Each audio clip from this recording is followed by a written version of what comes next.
I knew my life was about to change the moment she stepped out of that black SUV and onto my dirt driveway, but I didn't know how fast it would happen or how deeply it would pull me in. I was on the ground beside my old tractor, sweat running down my back, grease on my hands, thinking about nothing except getting the engine to start before sunset. I wasn't expecting a stranger. I definitely wasn't expecting a woman who looked like she came straight out of a world I would never belong to.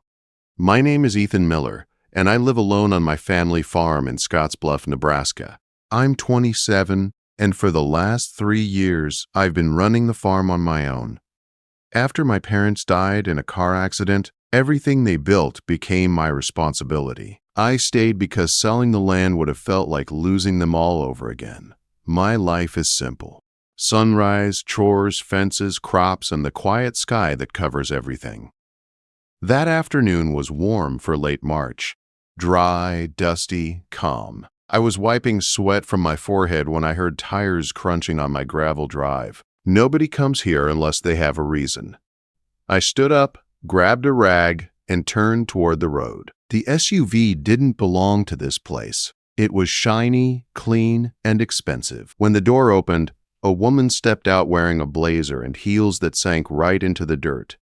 Her auburn hair was tied back, and she looked tired in a way that went deeper than lack of sleep. She took careful steps toward me, like she wasn't sure if the ground would cooperate.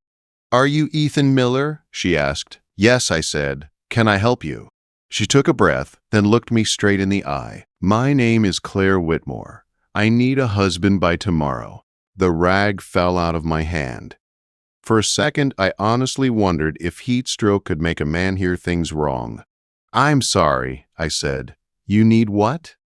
She reached into her bag and handed me a thick folder. It was filled with documents, legal papers, articles about a company called the Whitmore Group, one of the biggest agriculture companies in the state.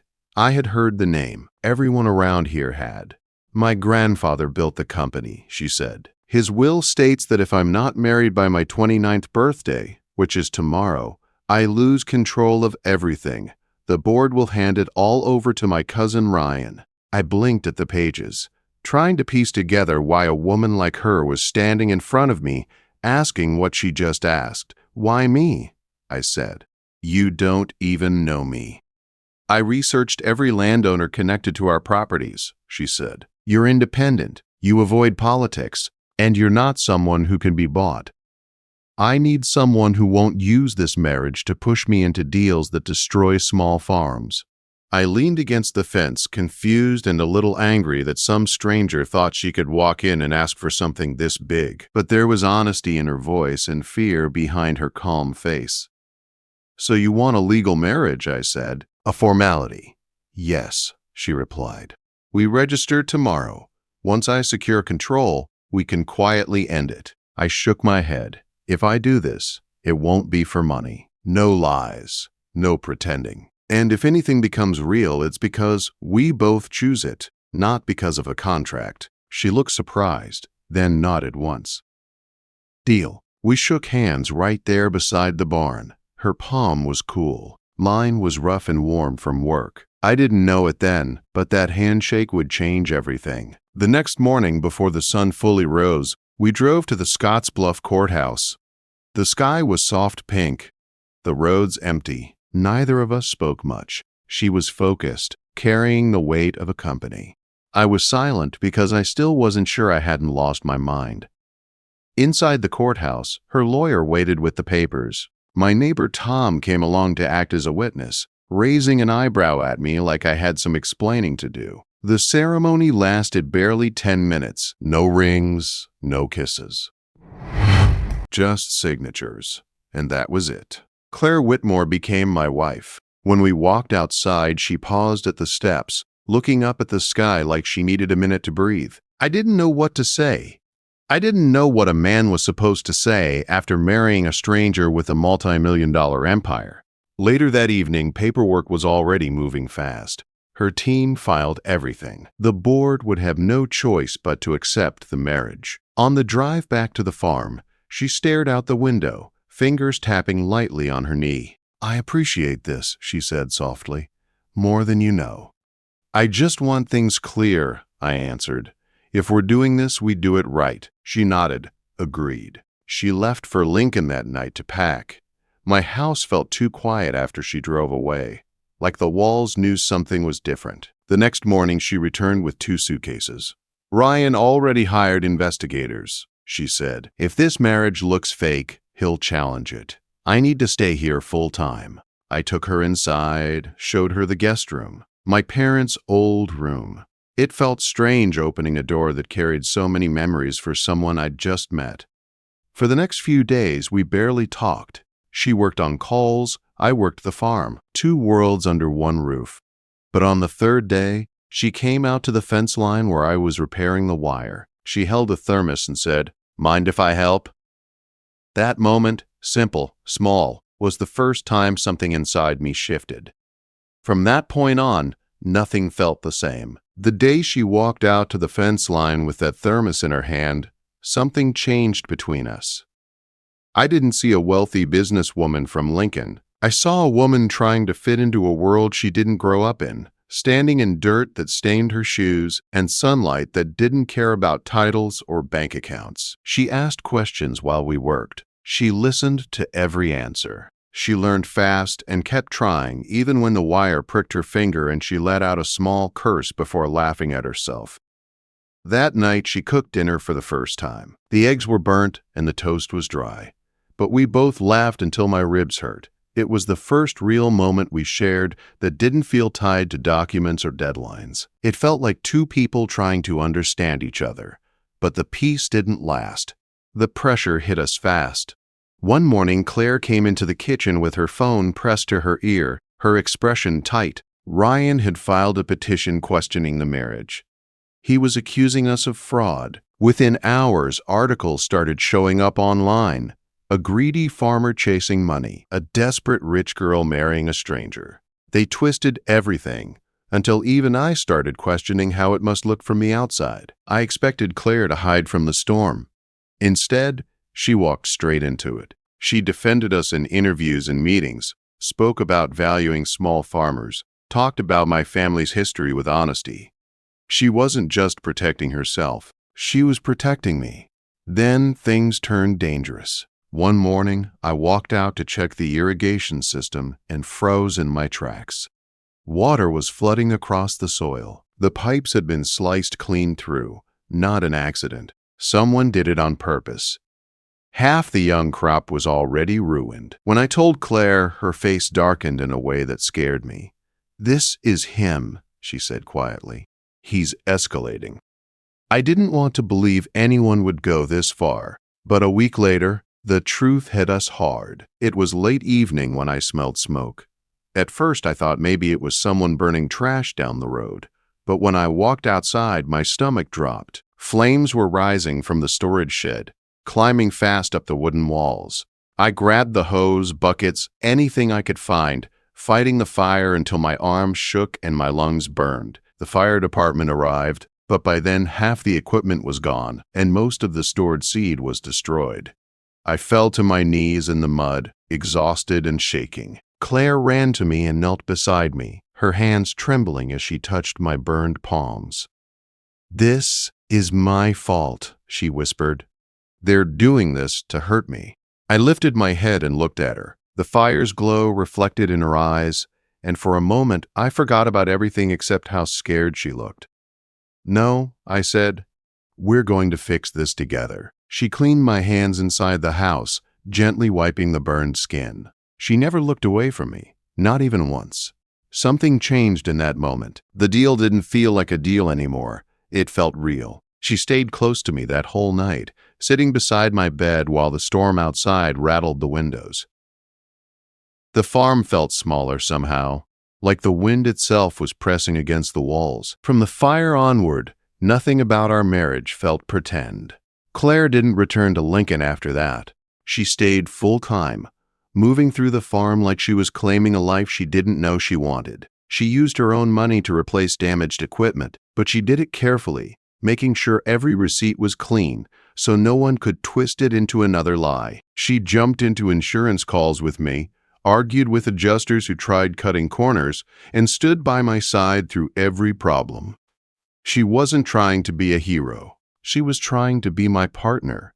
But the attacks didn't stop. The press kept spinning stories, calling our marriage convenient. They called me a pawn, a nobody farmer, caught in a rich girl's mess. It hurt more than I wanted to admit, not because they questioned me, but because they questioned us. They didn't understand that something real had grown between us without either of us planning it.